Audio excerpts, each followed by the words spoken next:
Thanksgiving, everybody.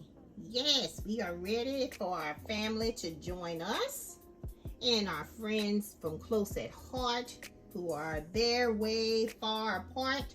It don't matter, just be thankful. We are very thankful for a lot of things. You guys know us very closely. We've been going through it, but you know what? We're still here. We are still here. I want everybody to say we are still here, everybody. Yes, that's the importance of Thanksgiving. Be thankful. You woke up this morning, you're breathing, and you're walking. And for those who are not, you're still here. Praise the Lord. Amen. Jesus. Hallelujah. But anyway, I just wanted to say that. Happy Thanksgiving. We're setting up.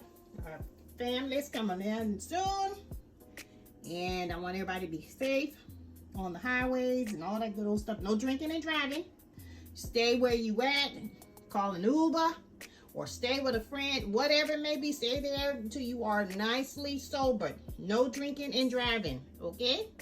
All right, from Mama Soul Kitchen, this is Cooking with Granny. We love you. And we'll see you soon. We're about to enjoy our family.